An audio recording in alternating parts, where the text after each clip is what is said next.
This is 5 Live Formula One with Jenny Gow. Hello and welcome to a soggy Singapore. It's not often that I say that, but at the moment, if I wanted to, there's a puddle to the right of me, there's a puddle to the left of me. I could splash up and down in them and cause chaos in this pit lane. But I shan't do that because I'm wearing brand new trainers, which is disappointing. I've had to borrow a coat from a fellow journalist. I have not come prepared for this weather, and I don't really know if anyone's come prepared for this weather, because just looking around, everyone's in plastic ponchos, there's squeegee mops being used, the cars look like they're going nowhere at all, and there isn't a driver in sight. Luckily, Jack Nichols is in the commentary box saying toasty, staying dry, probably a lovely ambient temperature. Don't think you're going to have much to talk about on track, though. I don't think it looks too bad. I think that... Well, that's good, but you're not in it. No, I know. The safety car's just done a few laps, and it is splashy out there. There's no doubt about it. At some points on the circuit, there's a lot of standing water. The session will start on time, but the pit lane exit will remain closed. So that means we're not going to sort of be delaying the session. The clock will start ticking at 11 o'clock UK time, which is 6 o'clock in Singapore. But the pit lane exit will remain closed for the time being. Hopefully we might get a bit of running. The rain is passing currently according to the radar, and might be clearing up in the next hour or so. Fingers crossed. You'd never know. Mark Priestley. Days like this are a little challenging, I think, for mechanics and engineers, because you're not quite sure if it's go time, if it's stop time. You've got a well-manicured plan goes out the window. Yeah, absolutely. This race, this entire Grand Prix is one of those really reactive events. You can do as much planning as you like, but actually the sort of the ones who come out best are the ones who are able to react to changes in weather, but also things like safety cars that are common around here. Your strategy can go out the window in a moment. I mean, sessions like this for the guys and girls in the garage are kind of frustrating more than anything else. You've done a huge amount of work over the course of last night and into today. You just want to get going again. You want to see if the changes you've made have worked, and you need to just keep with the routine and the plan that you've become used to. You get into a groove with the Formula One Grand Prix weekend, and when it gets interrupted, it's frustrating more than anything else. Tell you what, there are some really different styles for the squeegee men of the paddock. They are all men. Squeegee man from Mercedes like to go his kind of in a willy-nilly approach, I would say, just getting rid of as much water as possible from a central protraction and working around, whereas Red Bull squeegee man, he's in straight lines across, perpendicular to the pit box, and he will not be going willy-nilly either way, but they are clearing them, but then it gets rained on again. It's that Michael McIntyre bit, isn't it, where do you hoover? Some people hoover or vacuum up and down like you're mowing a lawn, and some people stand in the middle and like hoover out away from them. And I'm certainly the second. I stand in a place, swing the vacuum around me, and then move to another place, whereas some people are a lot more precise. Swing it around you. No wonder your carpet's never clean. That's the catch, surely. Right, the trucks and lorries and buses are going over the flyover. The lights are just coming on because it's so overcast. There are a few engines being fired up. They need to be fired up around every 10 minutes. I think that's right, isn't it, Priestley? Yeah, just to keep them ticking over? Yeah, exactly. Keep the temperature right and keep the hot or the cool water in the radiators circulating through the engine. So a very quick fire up every few minutes just keeps that under control. Certainly does. Charles Leclerc just to the right of me. He is now on the pit wall and having a chat with Matteo Binotto. They didn't have the smoothest of days yesterday, although they did finish the session, Ferrari 1 and 2. So let me run you through the standings as they are, because we know that this weekend is the first chance for Max Verstappen to be crowned the world champion of 2022. He needs to leave here with a 22-point advantage over Charles Leclerc, and that means he needs to win. That's the first thing he needs to do. If he's going to be champion at the end of this weekend, he needs to win. He has to hope Leclerc finishes 8th or below, and that Perez finishes off the podium. If that happens, he will be a world champion again this weekend. There's plenty to play for in the Constructors' Championship, though, even though it looks like it's another walk-away victory for Red Bull, although their first championship, Constructors' Championship for a long time.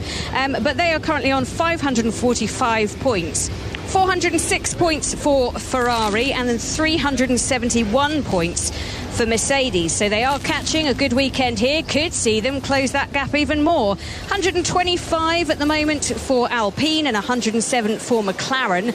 And talking about McLaren, Mark Priestley, former McLaren mechanic, they've bought big upgrades here for Lando Norris. And this is very much a learning weekend for them, even though we're in quite a tense point of this championship. Yeah, that's right. They've got significant upgrade package, but it is only on the one car at this point. They've only managed to manufacture enough components to have one car kitted out, plus of course some spares in case of any damage over the weekend. They didn't have enough for the full package to be brought to both cars, so Daniel Ricciardo will get it perhaps at the next Grand Prix in Japan. But yeah, at this stage it's kind of encouraging in that they are still developing to that level. We know that many of the regulations for next year stay stable, and that will mean that a lot of the learning that's done this year with these new cars for 2022 will carry over, so that's an encouragement. But McLaren have been a little bit hit and miss over the course of the season with their upgrades. Some have worked, some just haven't worked quite as they expect. So what they need, and what they're not going to get during this session right now, is to be out on track, learning as much as they can about it. Charles Leclerc just walking from the pit wall across the pit lane into his garage, his overalls slung loosely around his waist as he goes to the back, just behind his car, has a little look at his helmets which are over there. He's got both helmets this weekend. He's got his normal one, which is the sort of red Ferrari colours, and then a golden one which really sparkles in the spotlights dotted around this fabulous Singapore circuit, and then he pops out to the back. So Mark Priestley, Jack Nicholls, the rain coming down heavier once again. The squeegee man's work, whilst diligent, reap no rewards, I would suggest. And I hand over to you for no cars going round on track for a while. I'll go and see who I can find, shall I? Yeah, cool. Daniel Eckersley says it's Singaporing it down on hashtag BBC F1, which is highly amusing, Eckersley. And no cars on track at the moment. Yesterday's session finished with Sainz quickest and Leclerc second. Ferrari 1-2, but it was one of those days where no one really had a good run at it. Ferrari had troubles with Leclerc in the early stages of free practice 1, had all right pace with Leclerc, but he never improved on his soft tyres. George Russell and Lewis Hamilton both saying it was a tricky day for them in the Mercedes, and that they were always going to struggle with the bumps, but it doesn't actually seem too bad for them. Max Verstappen and Red Bull look a little bit adrift at the moment as well. So it's a really, really interesting scenario that we've got. And to be honest, I haven't actually looked at the forecast for qualifying a little later. I'll do that in a moment while Mark's answering my question. But it's actually quite interesting that this was a huge session for a lot of teams today, free practice 3. Obviously, it's always pretty important, but so many teams were a bit lost that this was vital, this running. Yeah, absolutely right. Because it was so confusing yesterday, because there were so many issues for various people and people going out at different times, we didn't get a very clear picture. The teams, of course, will have a clearer picture than we have. So, you know, Red Bull will know where their strengths and weaknesses are. They'll know how much potential lap time they have in their car, even if we didn't see it in the final timesheets.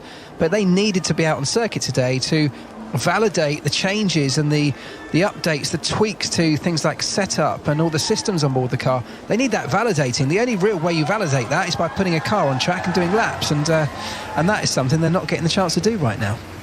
Hashtag BBC F1 on the Twitter, f1 at bbc.co.uk on email if you want to get in touch. I'll sync up for you anyway. I don't really know why, but it just feels like I should. 56 minutes and 0 seconds on the clock. 59, 58, 57, 56, and that McLaren we were talking about it a moment ago. They brought this upgrade, but they were quite slow yesterday and sort of admitted that they were quite slow. Ricciardo said we are quite slow, pretty much words to that exact effect, and Norris admitted they were going to have to find a lot if they wanted to get into Q3, more than they perhaps normally would have to find. Yeah, that's right. It's sometimes you bring a big upgrade package to a car like that, and it just works. You know, you see an immediate transformation. That's, of course, the sort of holy grail. That's what everyone's desperate to find. But actually, in reality, it doesn't normally happen that way. Normally, what you find is, hopefully, it's an improvement, of course, but it's often quite small in the beginning, and then it's about tweaking either the driver's driving style or some of the sort of adjustable setup tweaks on the car to maximise the package that you've brought. So it may well be that there's still much room for improvement in that new package, and it may well deliver an overall upgrade, but we certainly haven't seen it yet. And this is a very specific type of circuit. It's a very slow circuit, lots of big braking zones, traction zones, nothing really in the way of high-speed corners, very high downforce, and that will suit certain teams clearly, and it won't suit others. So, yeah, a lot of work to do still at McLaren if they're going to rescue anything out of this weekend.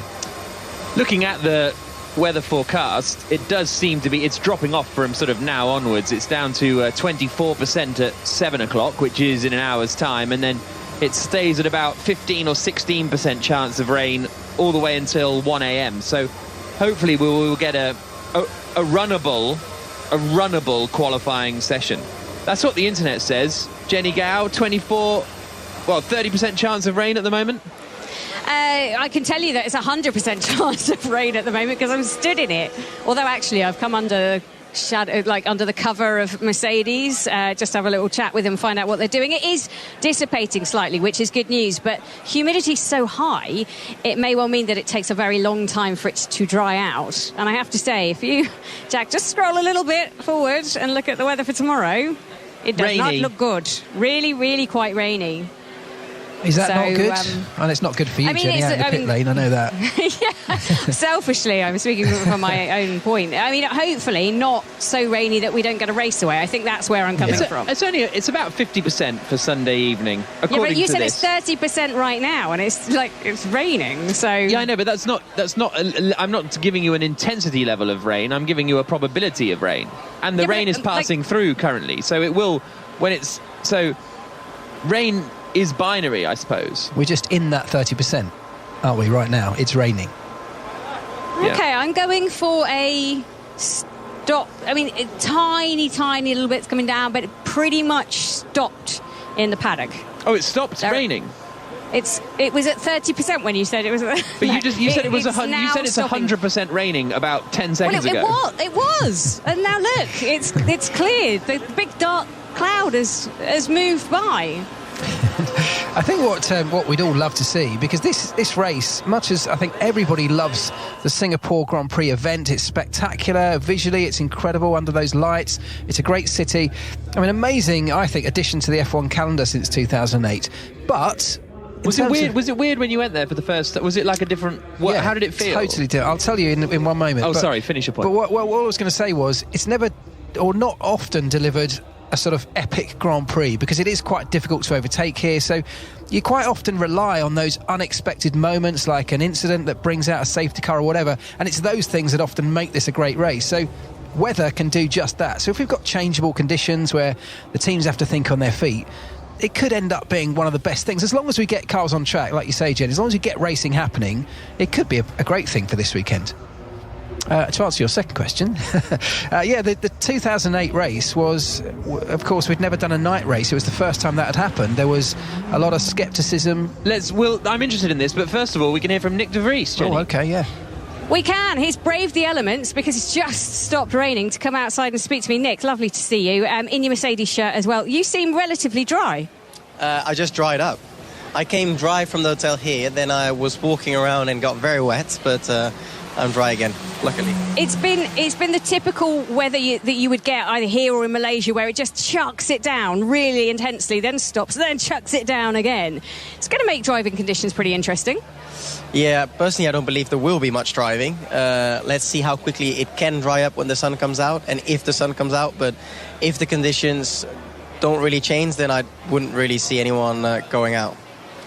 What do you reckon for qualifying? That's in a couple of hours' time. Obviously, it's that sort of time of day where the sun is going to struggle to come out, because the sun will be setting relatively soon, I guess. And then we're just in for a very difficult qualifying session.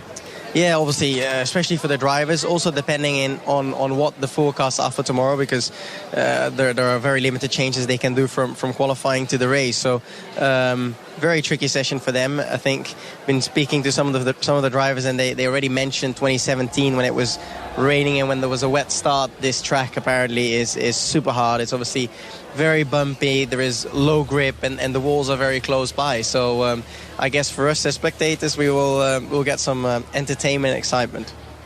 You drove last time out. There was a doubt about whether Alexander Albon would be fit to drive this weekend. He seems to be doing an incredible job with his recovery and is out there driving. Is a bit of you relieved or a bit of you disappointed? What sort of emotions are you when you look at the weather today and think, oh boy?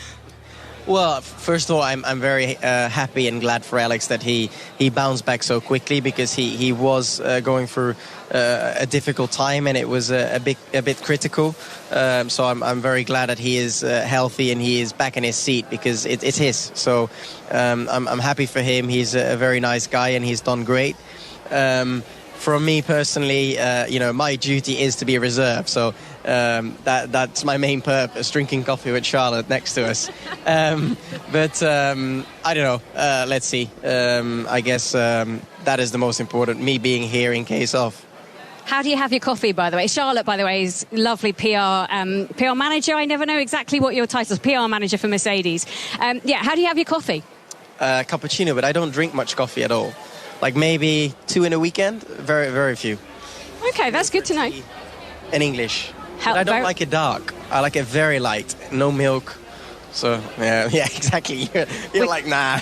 No, I only drink green tea and I don't even go for coffee. So, okay. Right, let's talk about serious business, because there's a lot of chit-chat in this paddock about where you're going to be driving next year, and a lot of people getting very excited for you. Any news, bearing in mind Charlotte standing not more than a metre away from you? No, sadly, there is no news. I think it's no secret that there are ongoing discussions, and more than that, at this point, there is not really anything to communicate. Monza was great. It was unfortunately Alex's misfortune became his or my fortune. And that went really well, but at the same time, the silly season is already going on for some time, and time will tell where we're going. You did go to speak to Dr. Helmut Marko. I think you admitted that on social media, said that you'd gone for a nice meeting. I think we spoke, I can't remember exactly where it was, maybe Spain or Monaco, that we spoke in the airport, and you were saying, oh yeah, I'm just going back for a sim session. So fast forward, did you really believe you're in with a chance for a Formula One drive next year when we spoke back at the beginning of the season? Well, I mean, of course, Formula One is everyone's dream and goal, and that has clearly been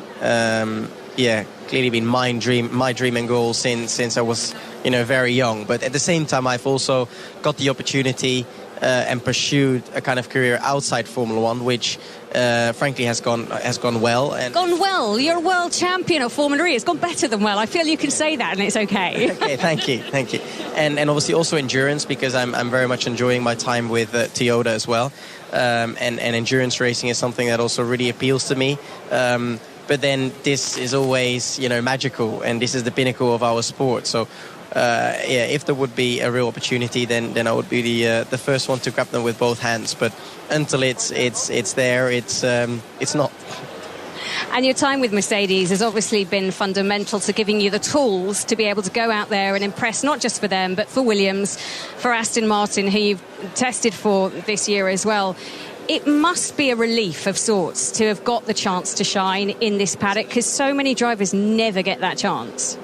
Yeah, frankly, and I thought I was never going to get it. I mean, when I moved to Formula E after Formula 2, I actually never drove a Formula 1 car, and then after my first season I did a rookie test, and basically as we went on, small things continued to change and bring me closer to this paddock. So it's quite funny how things can plan out in life. But I think the underlying essence is to always work hard and deliver on track, and hopefully things come your way eventually. Charlotte's given me the sign. You've got to go back in. Nick de Vries, thank you so much for chatting to us. Charlotte, thank you very much at Mercedes. That was a long time to be chatting to him. He's done a terrific job this year. I've just been given an umbrella as well. Thank you so much. That's very kind, even though it's stopped raining now. And what I am hearing on the grapevine is that, although he will not admit it, and now we've moved away from the lovely Charlotte, that Nick will be announced as a driver for AlphaTauri, not too far away from that happening. And that Pierre Gasly will move to Alpine. And there's still a question mark over Williams, but the good money is on Logan Sargent to move up. So nothing confirmed as yet, but that's what the whispers are whispering in this paddock. Well, thank you for that, Jenny. I really enjoyed that chat with Nick de Vries, and he's such a smart. I think we would. Were we discussing this yesterday in free practice, or were we discussing it on? I think it was on the preview podcast actually with Palmer, who was saying that it was the sort of intelligence that he saw from de Vries in the race, and the ability to kind of take it all in and be fully prepared and then deal with the pressure, and it was really sort of headstrong from de Vries, which I think is fairly accurate. Yeah, and he's not a young driver, is he, in the way that we often talk about these kids coming through. So there's an element of maturity that he already has, and that will be attractive to a Formula One team. That will be attractive to potentially to a Red Bull, won't it? Because what Red Bull have done is brought a lot of drivers, young drivers, through the system, and it's great they do that, give these kids an opportunity, but so many of them haven't worked out. And I think Red Bull's a pretty brutal environment where you need a little bit of patience and maturity. What we saw from Nick de Vries last time out in his opportunity in the race was that he found the limit of the car, but he didn't go over it. And there's such a temptation to really prove yourself as a young driver when you get that one shot. And that's when you step over the limit and it goes from hero to zero in a flash. And he didn't do that. He managed to maintain his performance all the way through the race, delivered something pretty spectacular. Yes, a lot of stuff fell his way with engine penalties from everybody else and a circuit that really suited the Williams car, but he grasped that opportunity and he made the most of it. And I think that's what's highlighted his abilities to a lot of people in that paddock. Also, Logan Sargent's a very interesting prospect as well, actually, because he's maybe been a little bit not under the radar, but almost a little bit, honestly, in Oscar Piastri's shadow a little bit, because his first year of racing was 2017 British F4 car racing anyway, and he finished third in that championship. Piastri finished second, and Jamie Caroline won the title that year at a canter. Then then he moved to Formula 3 in 2020, and he finished third in the championship.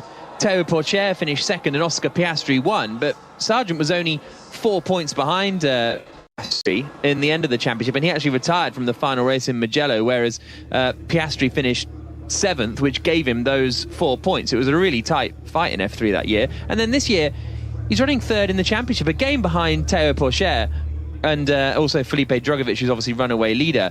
But he's doing better in the standings than Liam Lawson, who's his teammate at Carlin. So Sargent seems like, we spent... It's quite interesting how we've spent a lot of this season chatting about Colton Herta. And look, I'm rate Colton Herta, don't get me wrong, but Logan Sargent's been there just doing really decent stuff in the junior formula. And yeah, not quite Piastri Leclerc levels of winning everything, but equally not finishing 5th and 6th and 7th in championships. He's up there finishing in the top 3 in almost everything. Yeah, it's a good point. And you don't have to win championships in the junior categories to be, that's not the only route to becoming a great Formula One driver. Of course, it's the one everyone looks at. It's the one everyone sees. It's what makes the headlines. But guys like that who are in and around the top few consistently are equally as good drivers in many occasions. There's been a number of Formula One drivers that haven't had a glittering junior career to the same level that others might have done, and they've still managed to make a success of Formula One. So, yeah, let's see. It's great if somebody like that can get an opportunity. Of course, then they've got to take it.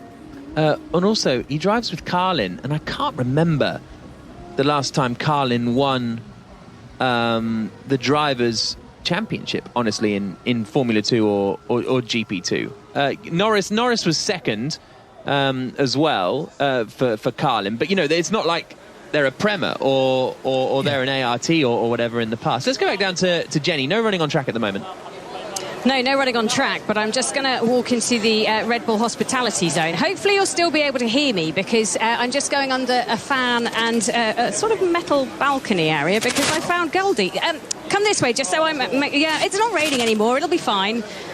So look, I've got a big jacket on, you have a white t-shirt. This is better for me, maybe. Goldie, DJ, producer, multi-talented. What are you doing what are you saying here? Because I live in Phuket with the family, that's what we do.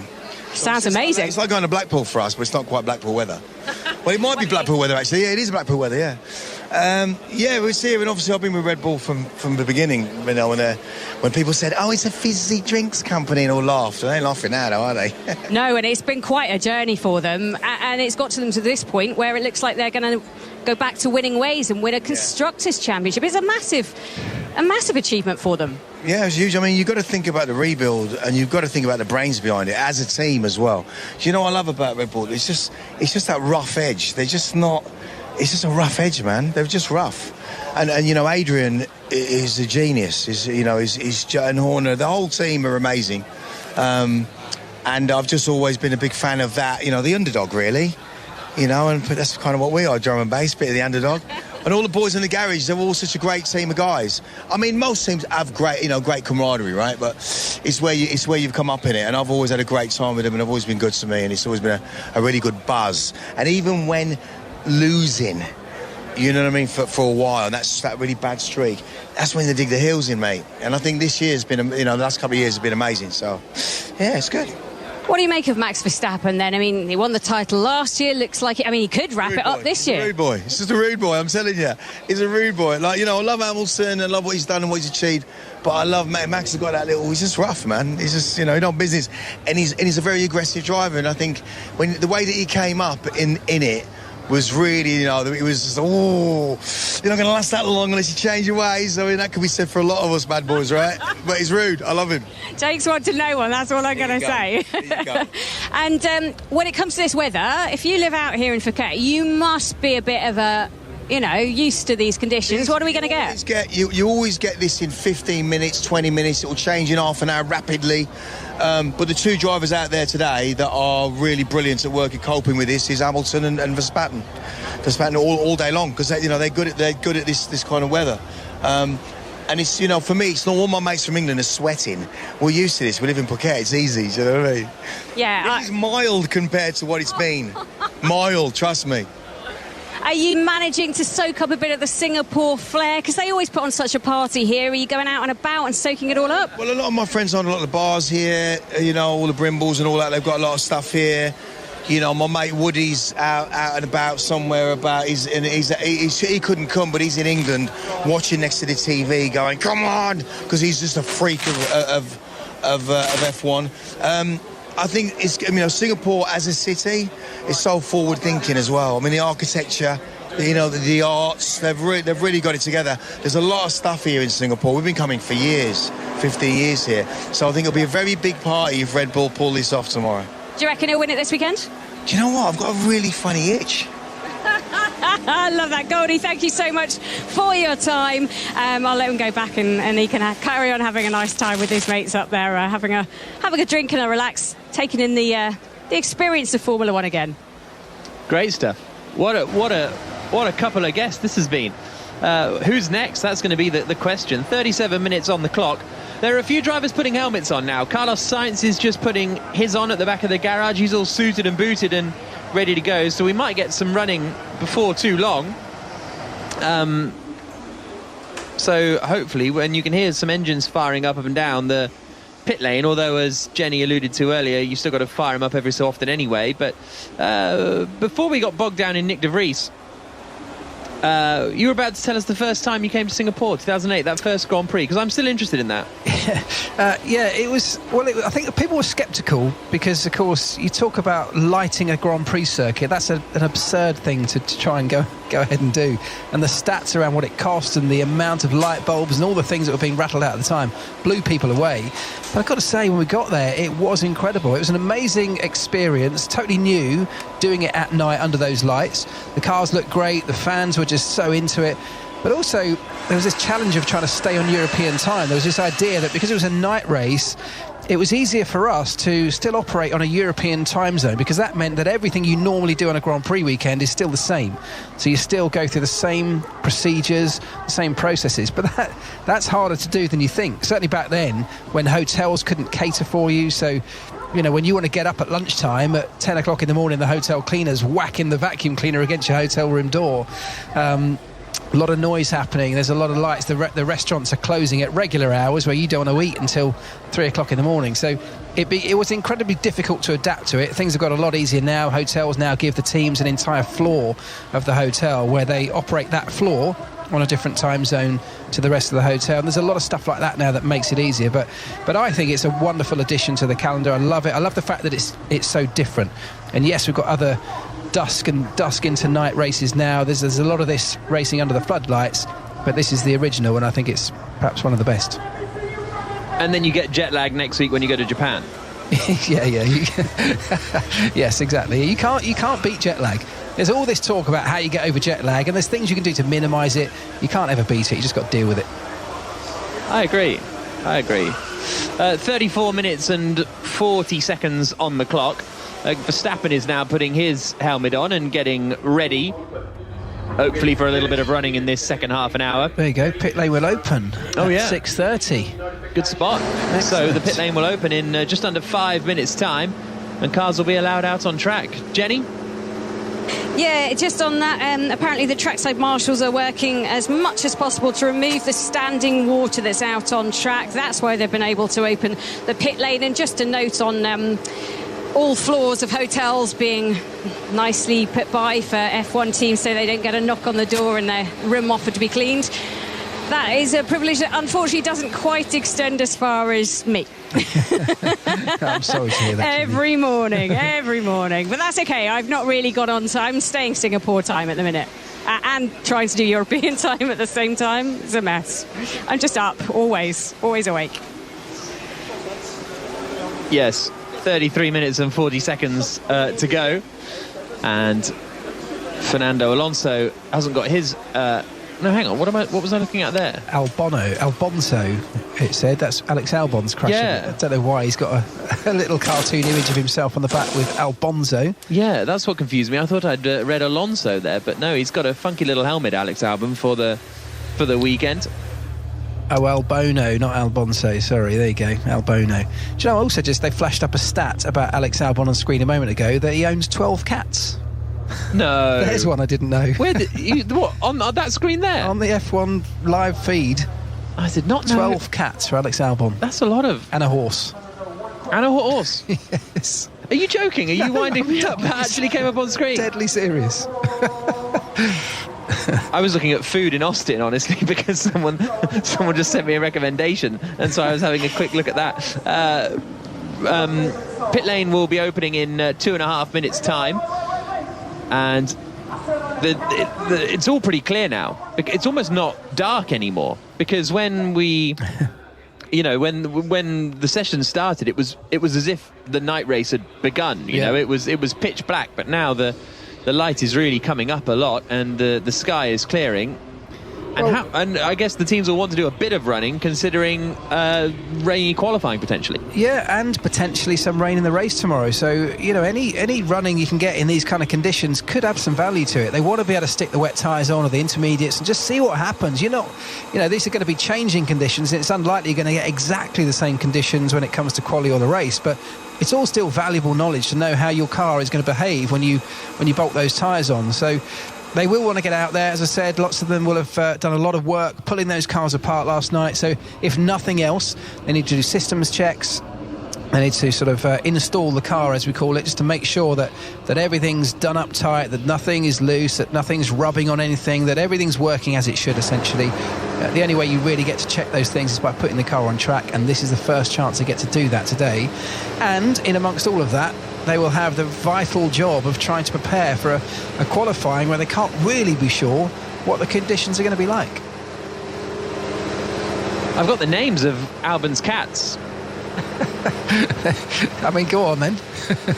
Tino, Goosey, Frookie, Sasha, Moo, Ducky, Tinky, Gucci, Looky and Horsey. By the way, Tinky is the horse and Horsey is a cat. Has he named them after the Teletubbies? None of those. Oh, actually, Tinky. Yeah, but Tinky by his first name, yeah. Incredible. There you go. Mr. Winky to you and I. 42 seconds on the clock. We're talking about Coulthard again, aren't we? And the cars will be heading out any moment now. And we'll see what sort of run plans they decide to do, and whether they'll be going full wets or intermediates. Jenny? Jenny. Come in, Jenny. Okay, thank you. I'm just having a quick look at what's going on in the pit lane at Mercedes. Lewis Hamilton not in the garage at the moment, but George Russell on the other side of the garage is, and he is in his car being belted up as we speak. So possible signs of life for your green pit lane at Mercedes. Yeah, pit lane goes green now. So there we go. Pit lane's open. Nobody yet emerging, but as Jenny said, everybody getting into the cars. And it's interesting, you see on the pictures the drivers getting in, and it's not just a straightforward process. They got wet shoes, don't forget, having been walking around between garage and paddock. They have to dry those shoes before they get into the car. So you've got somebody just literally towel drying the base of their shoes, or just putting a pair of dry boots on as they climb in. And that's because the very last thing you want is a wet sole of a shoe onto the pedals of these cars, making it slippy when you're trying to put 100 bar of brake pressure through it going into a corner. Were you ever the shoe wiper, or were you... Never made it that far up the chain, mate. Really? No. Who does the shoe wiping then? The trainer normally. Oh, the trainer. Oh, yeah, okay. Yeah.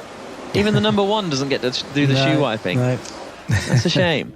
So session is underway.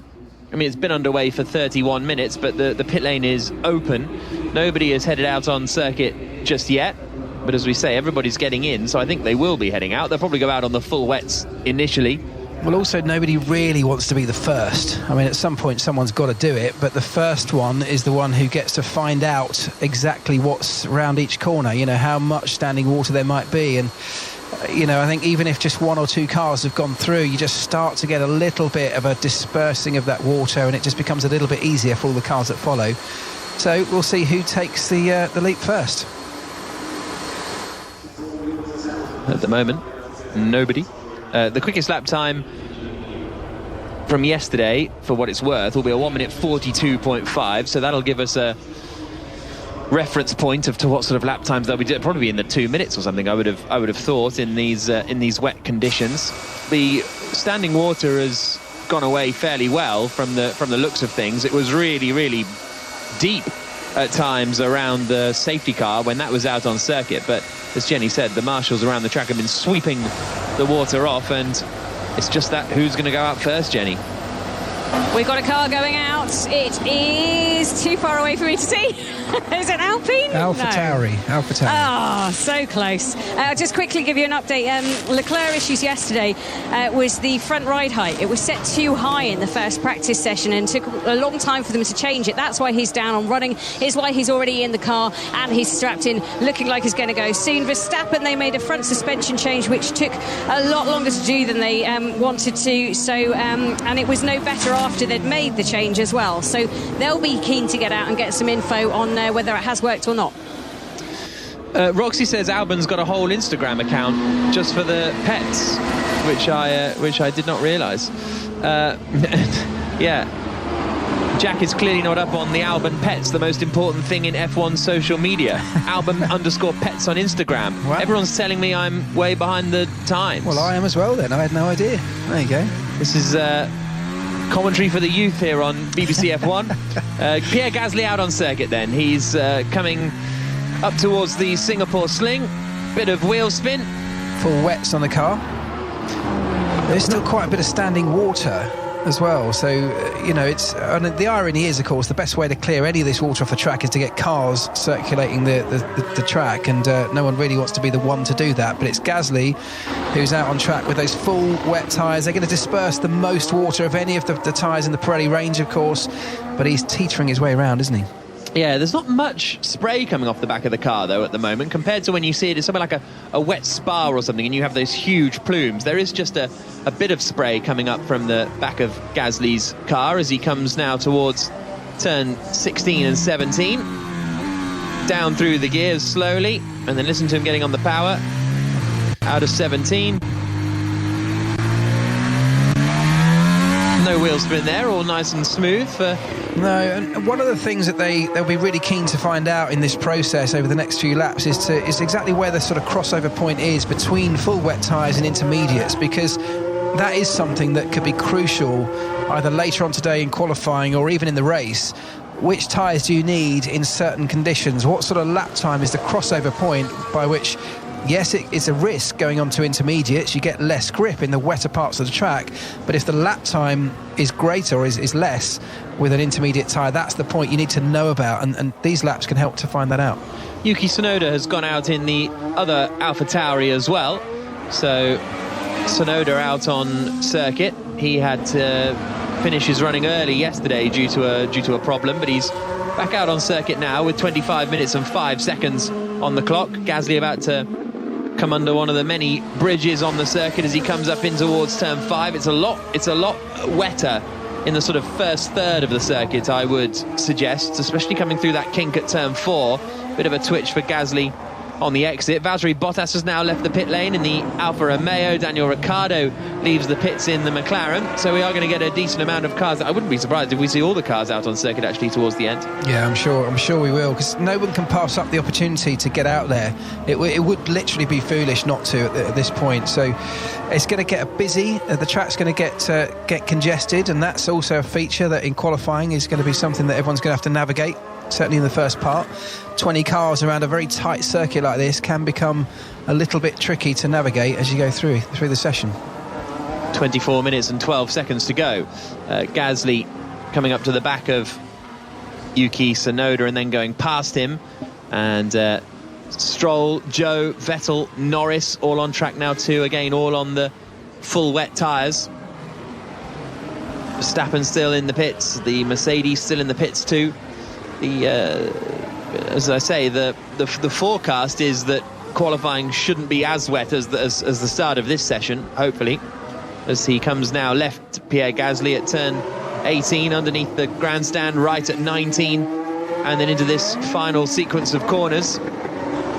And this is going to be our first lap time of the session. It's going to be well in the 2 minutes here, Pierre Gasly, as he comes towards the final two left-handers around the big wheel and out across the line, and it's 2 minutes 9.894 for Pierre Gasly. Out of the pit lane goes Lewis Hamilton in the Mercedes on the full wets. So the Mercedes, the first of the real front runners to join the track. Yeah, and the important thing there is that Gasly managed to make it round that lap without finding his way into the wall. It's very, very easy to do there. This is about fact-finding. It's about, from a driver perspective, just understanding what's going to happen. This is a leap into the unknown. Heading down into first corner, you've got to leap on the brakes without any real clue as to what's going to happen, how much grip your car's going to have. So that's what this session, and certainly these laps, are all about, just finding those things out. And then from there, you can start to just incrementally work on the lap time. OK, Valtteri, how is the track? Yeah, it's okay. No big issues with the standing water, so I actually think already Inter is better. Inter's better already. There you go. So there you go. I mean, that's a really good indication. That's what the team, of course, want to hear. I mean, there is an increased risk, as I said, of going out on Inter because there's just literally less grip in conditions that are close to that crossover point. But if that's what the driver feels, that's your most valuable point of feedback and data at this stage. So it could well be that Inters end up on those cars very quickly. We quite often see that, don't we, that the full wets don't get used particularly a lot. And, it's the sort of thing where you have to run them behind the safety car. And then we saw it in Monaco, didn't we, earlier this season, where you have to run full wets if the race starts behind the safety car. And there was that whole kerfuffle about when the teams were told that, and then having to get the wets from the garages and all of that kind of stuff. But then we had a lot of drivers opting to come in for the intermediates and then going on to the dries, whereas people like Carlos Sainz and in the end I think Perez went straight from the full wets to the slicks. Such was the dramatic difference in track conditions, as Ricciardo now makes his way around. So Sainz has left the pit lane. So it's the two Red Bulls of Verstappen and Perez, the two Alpines of Alonso and Ocon, and the Ferrari of Leclerc that are yet to leave. But Verstappen is making his way out on circuit now, and he'll be the first driver on the intermediate tyres. Here we go then. So that's a test.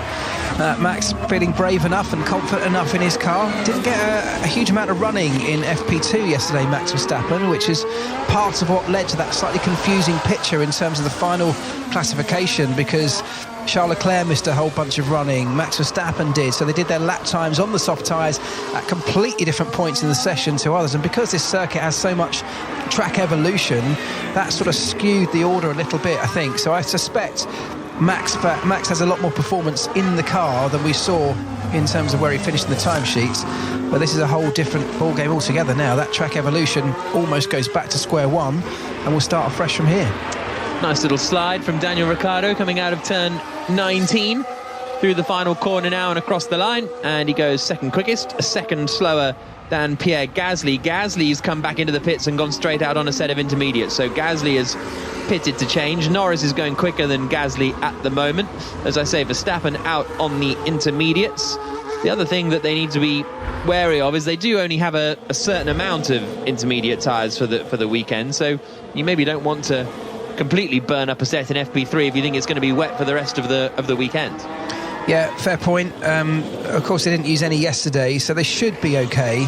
I mean, if it's a full wet weekend, that's more of an issue. But, yeah, that's true. It's Saturday, isn't it? Yeah, so hopefully they'll be okay with that. But it's all about finding out. It's fact-finding, data gathering, and as much as anything else, getting the driver into a place where he's happy and comfortable with the car, because sometimes there's an issue where the data can say, I want to go in a certain direction and the car will be quicker if we do this, but the driver is just not necessarily comfortable or has a little bit less confidence, especially on a day like today when the track's so treacherous. So the driver has to be happy and content and in a good place mentally with the confidence he has in the car, and that's where you're going to get the biggest lap time from. Alex Albon must have been wheel spinning there for about 100 metres. You could hear it, the car struggling for grip as he straightened up out of the tight left-hander at turn 13. And again, some more wheels. We're on board with him now, so we'll probably hear a little bit more as he comes through the right. Then of 16, left at 17. Well, that was sort of neat and tidy as he comes left now into 18 underneath the grandstand. Right at 19 on the power. Oh, there you go, a little bit. The best way to sort of equate it to people at home is if you've ever driven your road car in the snow or on an icy road, in an icy car park, that sort of thing, where the slightest touch on the throttle and you spin the wheels, that's what this is. It's not as slippery as ice, but of course the power relative to your road car is enormous. So a little tweak on the throttle gives you so much torque through the rear wheels that it's so easy to spin the wheels up. And the moment you spin the wheels up, you're not driving forward and you start to lose performance. Yeah, that's a really good comparison, actually. Mick Schumacher is fourth quickest at the moment, but improving. Lando Norris has gone fastest on a 1 minute 9.6, but Schumacher's going quicker than Norris at the moment. Sainz is too. Leclerc is now heading out on a set of intermediate tyres with 17 minutes and 45 seconds left on the clock. Joins the circuit now, or joins the pit lane now. Does he make it all the way around? I think he did. He was quite close to clipping the wall, and then a McLaren mechanic was like, no, you're good, you can make it round, and he did. Verstappen is going quickly as well. Sainz has done the fastest middle sector of anyone. Gasly's just done the fastest first sector, so the lap times will just keep tumbling really as Verstappen tries to get the power down coming out of turn 13. I think someone might have gone straight on at turn 13. They have. It was Nicholas Latifi. So Latifi went straight on after the Anderson Bridge and has now resumed on track with no damage to the car. Verstappen goes quicker than Sainz in the middle sector by about 0.8 of a second. So quick lapping coming here from Verstappen, as you might expect, and that is the sound you can hear now, the Honda engine in the Red Bull. It's almost terrifying to watch, isn't it? You feel the fear that the driver must fear. It's so bumpy, this circuit, and at the speeds they're going, and they are still going quickly with the grip levels they've got, those bumps so unsettle the car so much that you sort of feel they're always teetering on the brink of disaster. But here we go, Verstappen has kept it under control. He comes through the final corner now, gently squeezing that throttle, goes to the top of the timesheets with a 2.068. Still hitting 170 miles an hour before coming into the first corner for Max Verstappen. Just an update from yesterday. Martial time had bolognese in the end. Oh, I had a sleepless night wondering what he'd gone for. Yeah. 16 minutes and 5 seconds on the clock. Albon goes up into 6th place, just getting a replay of what happened to Nicholas Latifi coming into turn 13, and he just locked the right front and couldn't get it unlocked and went straight on. Look at my steering wheel when I brake. My left hand goes to like 9 o'clock. is not normal, guys. Yeah, I can't drive like this, guys. So Latifi saying when he brakes, his left hand goes to 9 o'clock. It sounds quite a bizarre message, that. What he means, because that's where your left hand would be at 9 o'clock. Yes, and so what he means is, so if you think about the clock, the steering wheel as a clock, 9 o'clock would be the position where you would expect your left hand to be. But I suspect what he's saying is under braking, it's sort of pitching the car into or steering into a turn, so maybe one brake is grabbing, the other's not, and that just puts a little bit of turning force into the steering wheel, and that's what's happening. So it sounded confusing, but I suspect that's what it is, a slight braking imbalance on this wet track. Gasly still quickest at the moment. He's done more laps than anybody else, and he's now gone to the top of the times on the intermediates on a 1 minute 6.115, 7 tenths quicker than Verstappen, but Verstappen is improving on this lap, so is Gasly. With less than 15 minutes to go now, Perez is on a lap as well. Alonso and Ocon, the two Alpines, still sitting in the garage. Jenny? Yeah, well, Alonso has just gone out right now. He's on the intermediate tyre where one of the Haas cars came back in on full wets to change on the inters. Just going out now, Carlos Sainz in the Ferrari. He's on inters, but behind him, George Russell going out on the full wet tyres, and Esteban Ocon, the last driver to take to the track, is on the intermediate tyres for Alpine. Well, Hamilton and Russell both just did an in-store lap, basically, and then came back into the pit lane, so they are heading back out now for their first meaningful times. For what it's worth, the order is Verstappen, Gasly, Magnussen, Sainz, Schumacher, the top 5, separated by 6 seconds. Norris, Albon, Ricciardo, Tsunoda, Joe, Bottas and Latifi. The current field spread is 15 seconds a lap, so I think that there's not a huge amount we can read into that. Verstappen again does the fastest first sector of anybody. He's gone to the top of the times now on a 2 minute 3.272, and what you do see here is that they just keep lapping, so the lap times keep falling quite quickly, as opposed to in a practice session where you do a lap and then you have to back off, cool down, recharge and then go again. You can just keep pounding around here. Yeah, and it's easier to do that. You can fill your car up with fuel, so enough fuel to do multiple laps, like you say, whereas you wouldn't normally do that because the fuel effect is less here in terms of more fuel doesn't equate to the same loss of performance on a wet track where you've just almost got no traction anyway. Interesting that George Russell has gone out at this stage on a set of wets. I mean, fair enough for an install lap, but when everyone else is now switching to inters and he's just leaving the pits on full wets, that seems like an odd one. Yeah, it's only Russell and Magnussen. Those are the only two drivers on the full wet tyres at the moment. We'll see what happens when Hamilton leaves the pits, if Hamilton decides to leave the pits. Across the line comes Charles Leclerc. He goes 4th quickest.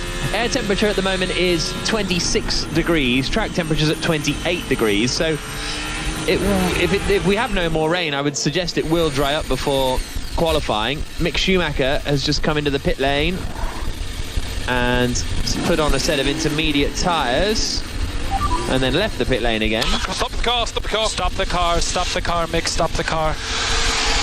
We're going to come and pull you back. We have to tighten the wheel, I think. Oh dear. Classic Haas. Oh, not attaching all the wheels. Yeah. It's been a while to be fair to them, but it's been a while. Well, the good news there is they found it before the car left the pit lane, so they are able to pull it back and doesn't cause any trouble for anyone else. But those are sort of operational errors that should not be happening at this stage in the season. Right, just down at Mercedes, they're about to do a pit stop, live pit stop practice for George Russell. So he's come round on the wet tyres. He pulls into the grid, stops, they put on the intermediates. It's a nice slick pit stop.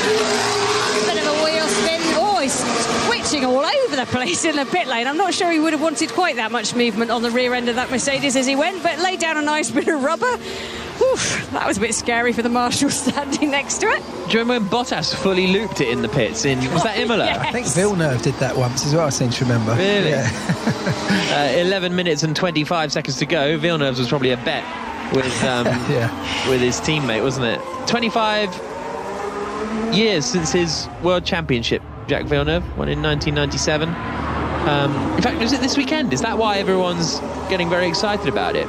Maybe 1st of October 1997 European Grand Prix, because he ran in an Alpine recently, didn't he, in Monza, did Jacques Villeneuve. It was held on the 26th of October, so yeah, so just over 15 years to the just under 15 years. Yeah. So I don't know why we're celebrating here. Give it a couple of weeks for all the Jacques Villeneuve fans out there.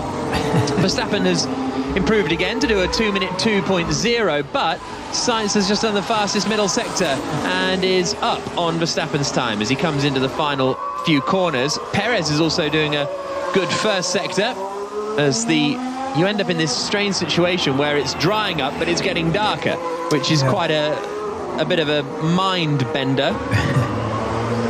It's these conditions can also, particularly when it's really wet, these conditions can really change the competitive order. Only with small amounts, but certain cars that have certain characteristics in the dry may not have the same characteristics in the wet. And I'm talking about things like power delivery, as Carlos Sainz goes second, just behind Max Verstappen by almost nothing, less than a tenth. Things like power delivery in the dry can be very different to how you put the power down on a wet track, and certain cars have different nuanced characteristics in those situations. So don't be surprised if it is like this later on. If we just get some small tweaks, certain cars starting to come more into play and others just drifting away, or having a challenge at least to get their car back into the right zone again. Hashtag BBC F1. Tony asks, how much damage does the dry covered parts of the track do to the wet tyre? Well, it's a good question. If it's on this particular circuit where it goes under the grandstand, I was just looking at it then, it's a very short section is the first point, and secondly, it's not really on a corner. So if you're in a corner and you go onto a dry section, a wet tyre does not like to go through a dry section because it does very quickly destroy it. But I think actually here the answer to your question is not very much, because it's a straight section. A little bit of braking, but no cornering. 19th and 20th quickest at the moment, Mercedes, Jenny. Yep, Lewis Hamilton's only done one lap though in install. He's just heading out now on the intermediate tyre. Let's see what he can do out there. As you say, darkness is starting to descend upon the Singapore track. And Verstappen is fastest, 2 minutes 2.098, but as Mark said, 600ths is Sainz behind, and Leclerc now goes to the top.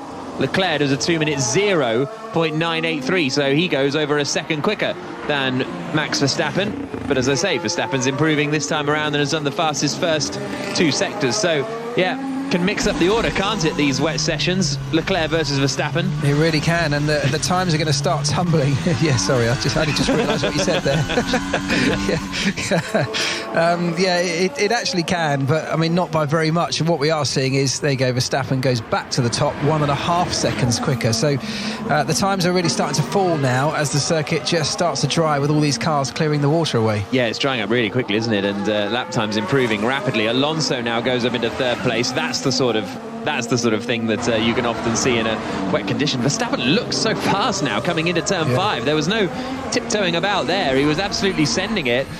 Intermediate tyres for George Russell as he comes through the middle sector, but he will have had 7 fewer laps of running compared to those around him as he comes under the grandstand now and then swings it right at turn 19. Verstappen and Leclerc both improving. Gasly gets back ahead of Alonso and back up into third place. Norris is running 6th at the moment with Ricciardo in 8th position. The Hasses, all of a sudden, having been sort of 4th and 5th a moment ago, are shuffled back down to 16th and 17th, but they are improving their laps. Perez goes up into 3rd position now in the Red Bull. Lap time's continuing to tumble. 7 minutes and 5 seconds to go. Russell came across the line, went 15th fastest, 7 seconds off the pace, and that'll just be that sort of confidence in the circuit. Alex Albon has also locked up, gone straight on, and managed to get the car back around. Doing those spin turns is a little trickier, isn't it, in these conditions too? But that was at turn 16, I think, that Albon went off. Yeah, there's not a lot of room to do a sort of donut to get your car turned around, but he managed to do it nicely there with style. The intermediate tyres here are actually, they've got quite a bit of longevity, the intermediate tyres, in these kind of conditions.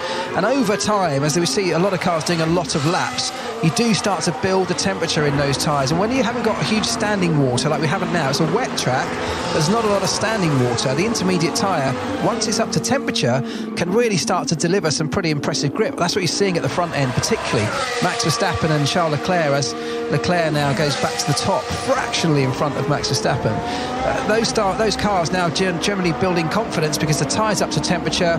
The track's getting quicker and quicker, but the drivers are starting to really get into their groove now. Well, that's something we saw in particular. I think it was in particular Austria 2020, I think, when we had a wet qualifying session, and in Q1 people would come in to put a new set of intermediate tyres on for the second run, but then just couldn't get any temperature in them, and it was those that had stayed out that actually went quicker, and so putting on new tyres was not the way to go. Yeah.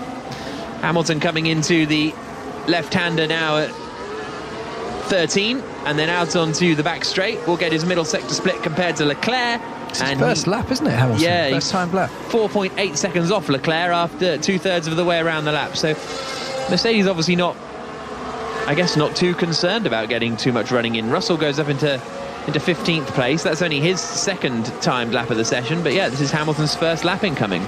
So there you go. Yesterday we had Mercedes right at the very top of the timesheets. Today, at least at this point, struggling somewhat more so in these conditions. So that's the kind of thing I'm talking about. This is when you've got a car like Mercedes particularly, which seems to be so sort of finely balanced on the brink of performance and almost no performance, little changes like the grip level on the circuit and the tyre that your car's running on can make a massive difference to where you sit in the order.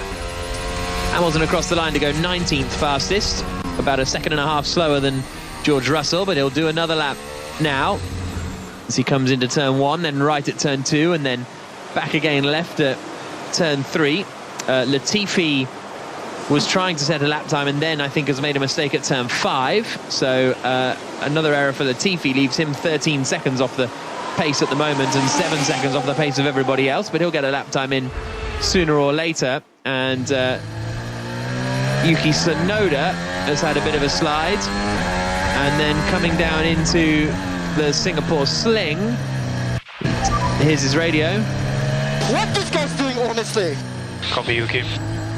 In a shocking turn of events, Yuki Tsunoda a bit angry on the radio. I think it's Hamilton in front that has sort of slowed him down a little bit, to be fair. It's just looking at Hamilton and George Russell, actually, for that matter. The Mercedes, massive lock-up for Latifi. Yeah, that was at turn 5, so that's what happened. He just locked up and just went ploughing straight on into the runoff area there. Yeah, the Mercedes has typically struggled with building tyre temperature on their car, haven't they? It's one of the sort of factors that they've struggled with all season. So when you get into a situation like this, where tyre temperatures, first of all, it's key, but secondly, it's much harder to achieve on a wet track, it may well take them more laps than others to start building that temperature. And, we see Russell has just jumped up to P10. That could be what we're seeing here, gradual building of tyre temperature that over a few laps will finally get them to where they need to be. Whereas on other cars, they have the ability, just through different suspension kinematics, the way the car moves, the way it throws its weight around, how much force it puts through each of those tyres in braking and cornering situations, they might build their tyre temperature quicker. So we see it play out after pit stops, something Mercedes has struggled with. We see it at the start of a race or a restart, and we might well be seeing it here as well. Hamilton goes into 6th. So he finds a bit more pace now, 2.3 seconds away from Charles Leclerc and Max Verstappen, who are continuing to trade fastest times on this lap as well. Leclerc might be able to find a little bit more gap. He's 200ths up on Verstappen on the previous lap, and now he's coming around to set another lap time, and it goes 1.1 seconds quicker than Verstappen, a 1 minute 57.782. Verstappen's improving, but at the moment not set to beat Leclerc. He's just coming into the final 2 corners now. This is the sound you can hear of him down into 4th gear, back on the power, out across the line, and he goes half a second slower than Charles Leclerc. So Leclerc a 57.7, Verstappen a 58.3, Perez 3rd, Sainz 4th, Alonso 5th. Verstappen sent it in really deep into the first corner, got a little bit wide and had a bit of a slide. Hamilton 6th, Gasly 7th, Magnussen 8th, Stroll 9th, Schumacher 10th, Norris 11th, Ocon 12th, Bottas 13th, Ricciardo 14th, Russell 15th. Russell still out on the full wet tyre. 16th for Zhou, 17th for Vettel, 18th Albon, 19th Tsunoda. Latifi has done a lap and got him into 20th place. There's also a few for whom this is their first time here at Singapore, and Tsunoda is one of them, and that's why he felt a bit frustrated with way his session ended yesterday in the pits with reliability problems, because he was still kind of learning the circuit and getting used to it. And I'm not sure who else, because Latifi might have and Zhou might have done it in Formula 2 in 2019. I can't remember if Formula 2 raced in Singapore in 2019. No, me neither. But yeah, more laps for those guys, the better. The more laps they can get on track, the more it commits that circuit to muscle memory. They start to figure out the sort of tiny little areas that have more grip than others. Here's Charles Leclerc's radio. Is the engine okay? On our side, everything is fine. Downshift of turn 7, all okay? We'll come back to you. Did you feel any noise? Yes. Yes, he did. Copy. You can keep pushing on our side. I just don't believe them quite often. You know, because like yesterday, free practice 1, Leclerc goes, there's something wrong with the brakes. They go, all good on our side. And then he's in the pits for half an hour with a brake problem. Well, there have been so many incidents this year that I think Charles Leclerc is probably wondering whether he can believe them as well at times. But you know, with a moment like that, the driver has a feeling, and he knows he's doing this hundreds of times every lap, changing gear, going into braking zones, putting the throttle down. He knows exactly what it should feel like. So anything that's just a tiny bit out of the ordinary will leap out at him. Yes, you should be able to see stuff like that in the data as well, but you've got to take the driver's comments seriously, because they just know.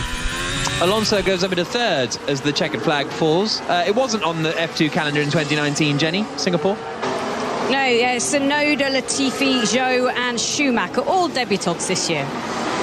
Okay, yellow flag in sector 3. But that might be because the checkered flag's out potentially, and they're going to do some practice starts, arguably. But we'll wait and see. Vettel goes up into 7th, right at the end, and we'll wait till because people are still improving out there. So I'll wait to give you the full. Shouldn't get yellow flags just yet for the practice starts, because it will prevent people setting their final laps. Yeah, and it's at the left hand. I think it's Gasly. I think Gasly has gone straight on at turn 18. Turn 18. So, and he's now carried on his way. So he'll be back on his way. And let's see what happened to the Frenchman just coming into that left-hander, presuming a lock-up and a straight on. Turns in. Yeah, well, he didn't lock up, but he just realised he was going in a bit too hot and bailed out of it instead of going into the wall. Stroll jumps up into 6th place. Who else have we still got out there on a lap? Magnussen goes up into 11th spot. Hamilton is not improving on this lap. He's backed off. Albon and Tsunoda are both improving. Here comes Albon. He's going to be first of those two across the line. Goes up into 16th position, ahead of the Alfa Romeos, who are both back into the pits. Zhou made a mistake at turn 1 and went straight on, and then Tsunoda goes into 15th position. So, end of free practice 3. Qualifying coming up in a couple of hours' time, and Charles Leclerc ends it quickest for Ferrari, a 1:57.782. He's the last driver to take the checkered flag now, and he ends the session quickest. Half a second ahead of Max Verstappen. Third is Carlos Sainz, a second back. 1.6 seconds to Alonso in 4th. Perez is 5th. Stroll is 6th. Ocon 7th. Vettel 8th. Russell 9th. Ricciardo 10th. Magnussen, Hamilton, Gasly, Schumacher and Tsunoda the top 15. Norris, Albon, Bottas, Zhou and Latifi the 20 drivers. And I think Russell did change to the intermediates in the end. So that's it. That is all of your running for practice. We've had 3 sessions. None of them have run particularly smoothly with regards to our top 3 teams. Yesterday was messy. Today, obviously, with the rain, no dry running yet. Will it dry off enough by the time we get to qualifying? That's a question. Oh, who is that? George Russell getting a bit loopy out there, or Tsunoda? Russell went into the runoff area at turn 5 and had to loop it back around, and Tsunoda had a bit of a twitch coming out of turn 16. There you go. These conditions are going to be very testing. Mark Priestley, I know you're not here for your weather forecasting skills, but do you think it's going to dry off enough for it to be dry qualifying? You got to ask Goldie, like Jen. Not. Well, yeah, if only he were here right now. Well, the answer. I don't know the answer to that. I can only tell you that if we get no more rain, then the answer should be yes. You know, we are going to be drying up. It's already looking way drier. But I don't. I feel like ask a silly question, get a silly answer. What do you want me to say? I don't know if it's going to rain. If it rains, I think it'll it'll be wet. I'm going to stop asking questions on that line. So it is Charles Leclerc who is fastest, Verstappen right behind him. This should be, Jack, a good battle. It'll be a great qualifying session, whatever happens, because if it's dry or wet, and depending on how we get to a dry or a wet track, it's going to be close between Ferrari and... We're not in the scenario where it's, Verstappen's got a pole easy. We have no idea going into this qualifying session who looks quick, because Red Bull looked a bit adrift in the dry. They also look a little bit adrift in the wet. The obvious money is for a Ferrari pole, but can Mercedes find a bit of form? Alonso's up there lurking too. Can he do like he did in the wet qualifying in Canada earlier this year, where he stuck it, I think, third on the grid? So I think there's a lot of questions to answer, and they will be answered in 2 hours' time. They certainly will be. Lovely teeing up for qualifying. Make sure you join us in a couple of hours' time as we see who will go fastest around this beautiful Singapore circuit. This has been an IMG production for BBC Radio 5 Live as Charles Leclerc finishes practice ahead of everybody else.